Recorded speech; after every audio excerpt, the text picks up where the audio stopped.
Riko. Sore, Mas Indra. Kita akan ngobrol-ngobrol lagi, Mas, seputar apa ya? Mungkin yang paling menarik kayaknya kita bicara soal past life dulu ya, Mas ya. Oke. Iya. Kalau letting in nanti tetap ada porsinya, karena nanti tanggal 10 kita juga ada workshop letting in di Jakarta. Request saya sih kalau bisa nanti ada beberapa temen yang case-nya serius gitu diselesaikan lewat salaman kayak Mas Teguh kemarin itu. Kayaknya tuh efeknya luar biasa tuh, Mas. Tuh iya. Luar biasa tuh efeknya. Dia kan cerita sama saya gitu. Waduh, keren banget ini ya. Sekarang udah berangkat ke Kalimantan dia. Terkait dengan past life, Mas Riko. Ya. Kenapa ketika past life mencari sosok reinkarnasi terdahulu, entah mandiri atau bertanya kepada seorang master, itu selalu jawabannya monoton. Misalnya yang hebat-hebat semacam kayak raja, prajurit, pertapa, ratu dan lain-lain gitu kan. Kok nggak ada yang dulunya misalnya pengemis, ya kan, pengambil rumput, kecoa dan lain-lain gitu.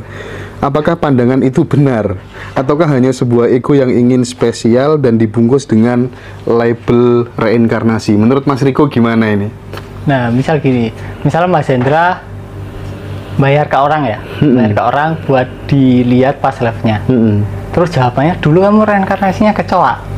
Mangkel nggak? Oh, Padahal iya. wis bayar 1 juta Oh ini. iya, mangkel pol. Mangkel pol. Iya, Tapi iya. kalau dulu sampean raja, dulu prajurit, kan seneng. Wis bayar 1 juta, wis seneng lah.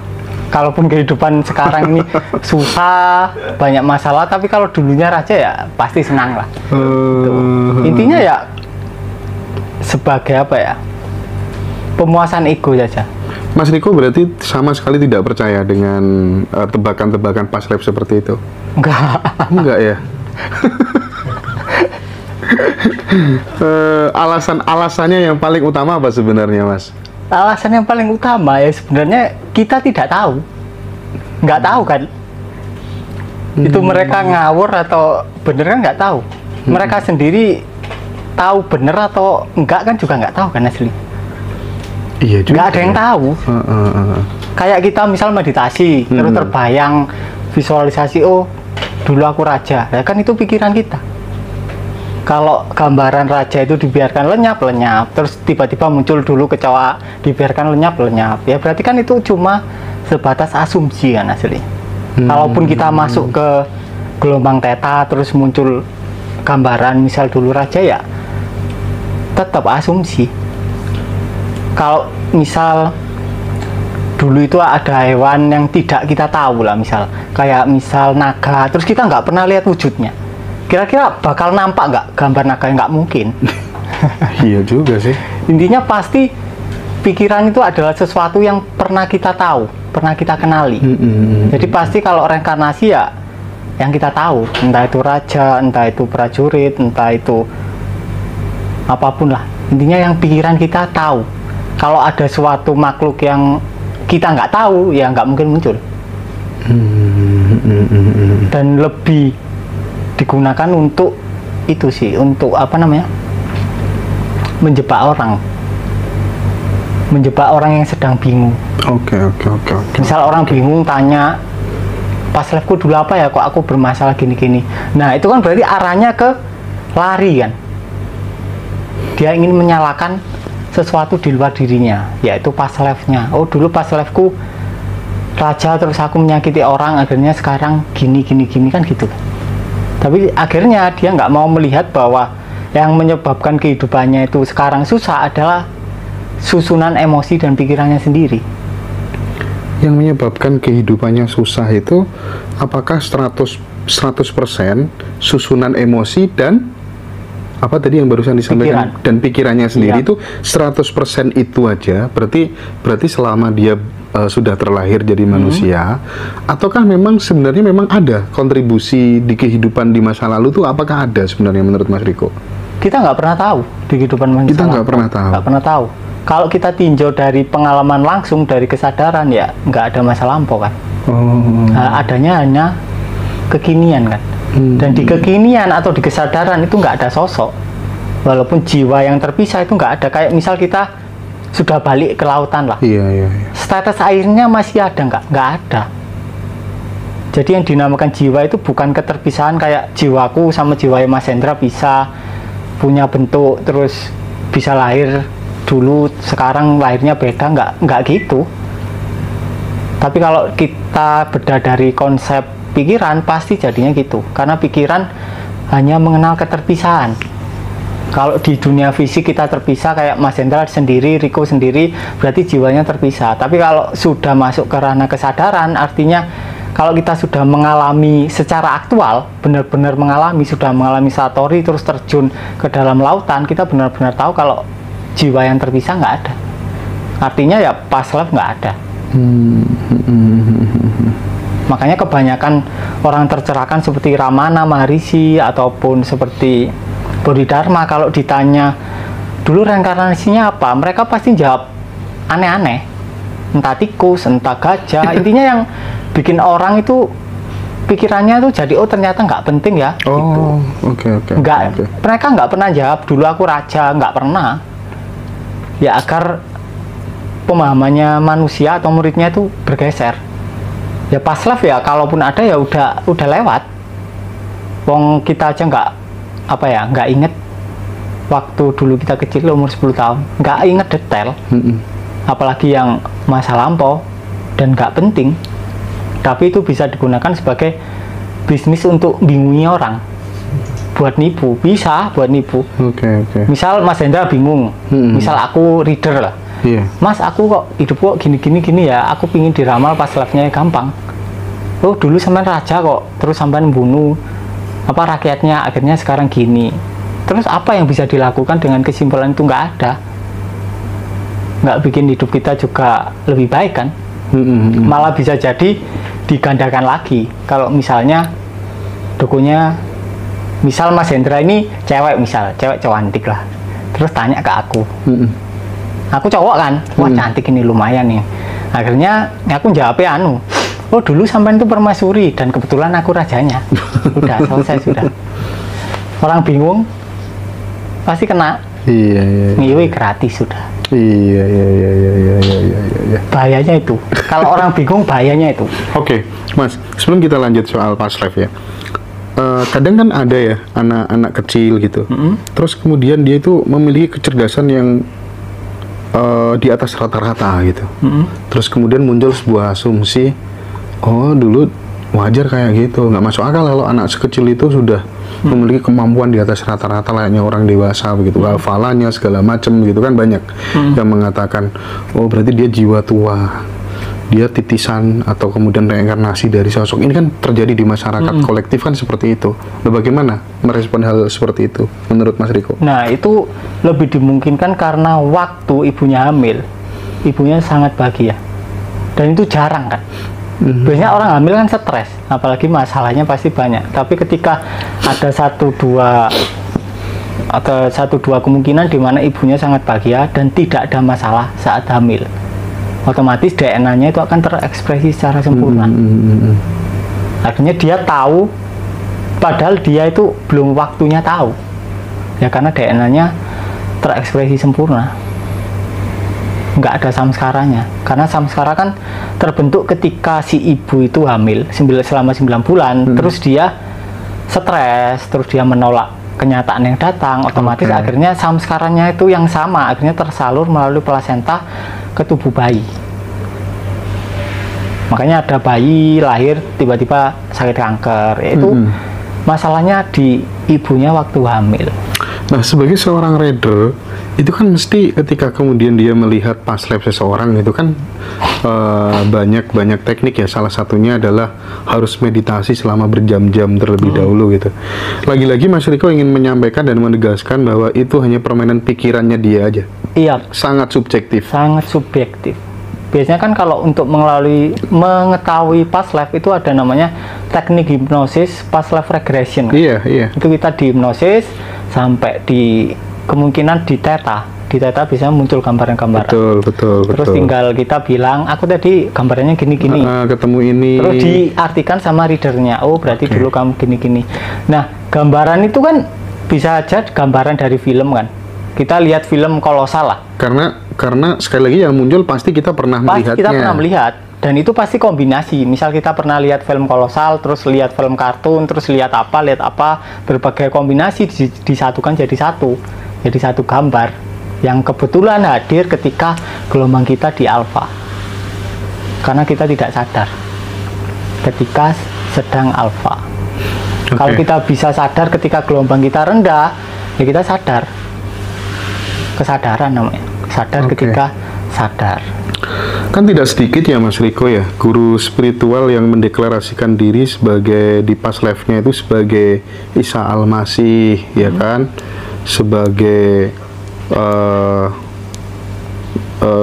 yang Semar, segala macam kan banyak itu deklarasi seperti itu banyak. Artinya bahwa reader yang membaca past life itu menurut Mas Riko sekali lagi adalah pembodohan. Menurut saya pembodohan ya. Soalnya saya waktu kecil itu pernah. Saya pernah waktu kecil itu kalau nggak salah ya aku ngimpi di mana aku ngimpi didatangi Nyi Roro Kidul. Nah kan itu aneh. Wong aku nggak pernah ketemu kok aku tahu kalau itu Nyi Roro Kidul kan dari mana? Berarti kan aku pernah lihat filmnya kan. Dan kebetulan sosok yang datang itu sama dengan filmnya. Cuma mungkin mukanya beda. Mukanya aku lupa. Intinya aku mimpi itu kalau nggak salah 3 bulan atau setahun setelah yang tidur di kuburan itu. Akhirnya ada satu malam aku dimimpiin Roro Kidul, menurutku Kidul, terus Roro Kidul tuh bilang, dulu kamu itu panglimaku gitu.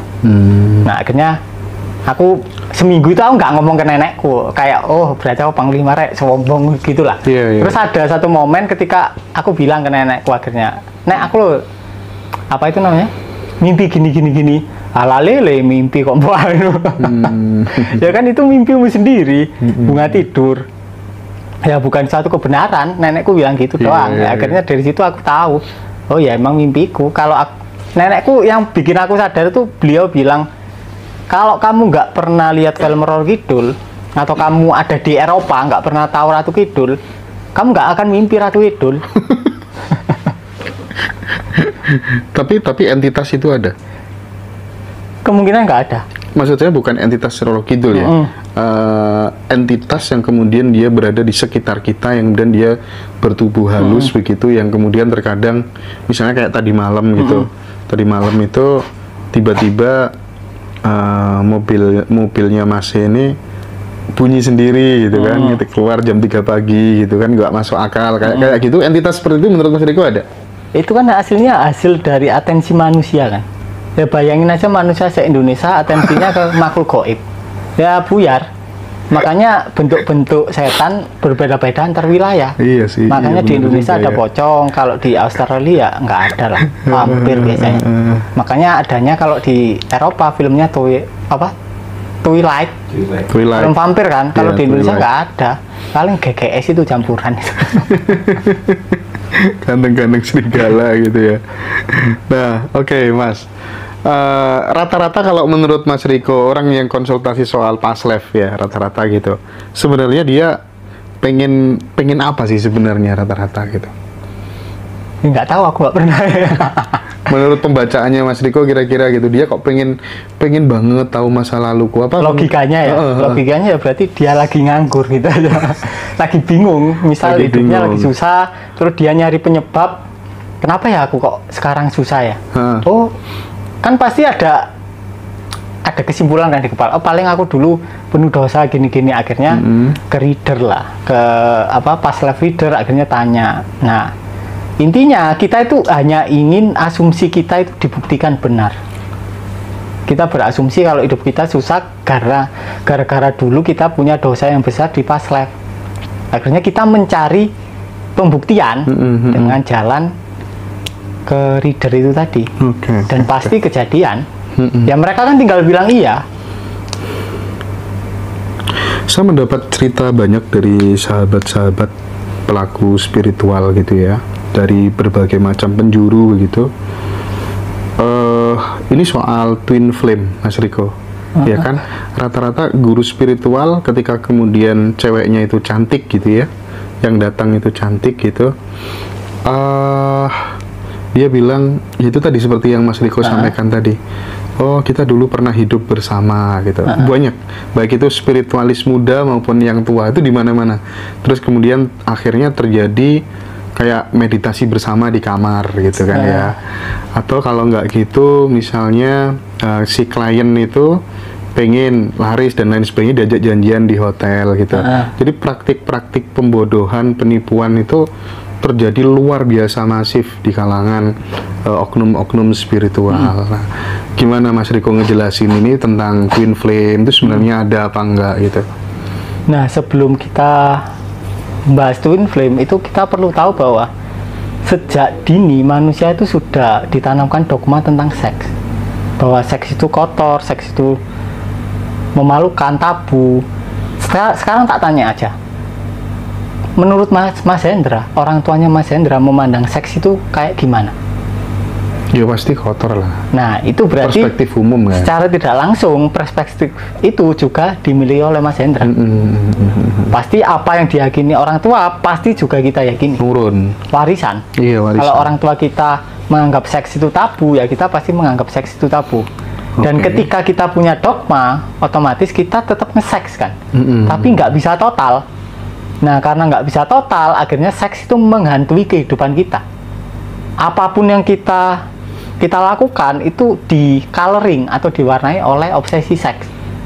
Entah kita kerja ada obsesi seks, kita mengejar tahta juga ada obsesi seks, kita buka kantor spiritual juga ada obsesi seks. Dan ketika misal pria ya, terus yang bingung ini cewek, dan kebetulan ceweknya ini cantik sesuai selera dia, ya pasti bawah sadarnya itu ingin membuahi. Apalagi karena seksnya nggak total, otomatis dopaminnya di low. Dan itu secara tanpa sadar terjadi. Dan ada banyak ribuan konsep yang akan mendukung kita. Salah satunya ya konsep Twin Flame. Oh, dulu kamu itu istriku di kehidupan masa lalu, terus kita karena satu atau dua hal kita terpisahkan. Dan saat ini kita akhirnya bertemu lagi sehingga takdir kita itu bisa terjalin lagi. Ya, sekarang kalau misal Mas Hendra cewek, Mas Hendra lagi bingung digituin, ya percaya aja. Oke. Karena lagi bingung. Iya sih, benar. Intinya orang bingung pasti percaya aja. Makanya jangan bingung kan gitu kan. Sebenarnya kita hidup ini harus menyadari siapa yang bingung kan gitu. Sebenarnya hidup ini simple ya Om Riko ya. Simple. Iya, simple, cuman kita sendiri yang bingung memperumitnya gitu. Oke. Nah, dulu waktu masih belajar ngaji begitu, sama apa tuh namanya, guru-guru saya mengatakan bahwa rumah yang di dalamnya itu ada anjingnya, malaikat pembagi rezeki tidak akan pernah masuk gitu. Tapi malah justru orang-orang yang kaya itu rumahnya banyak anjingnya, Mas Riko. Lah itu sebenarnya gimana itu? Ajaran-ajaran agama kadang nggak rasional juga. Nah, gini. Kan berarti kan diajarkan kalau di setiap rumah itu ada malaikatnya kan. Nah, kalau kita kurung dengan anjing, dia nggak berani keluar. Ya dia akhirnya nabur di rumah kita doang.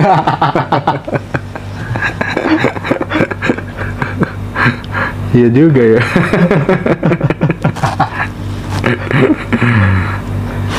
Akhirnya ya, apa ya?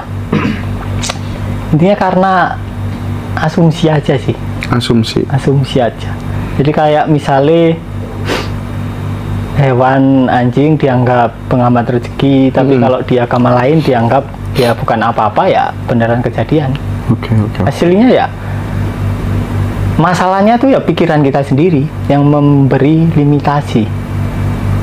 Ya, misalnya Mas Hendra nggak suka sama anjing karena dulu pernah digigit. Atau Mas Hendra nggak suka sama ular karena dulu pernah digigit.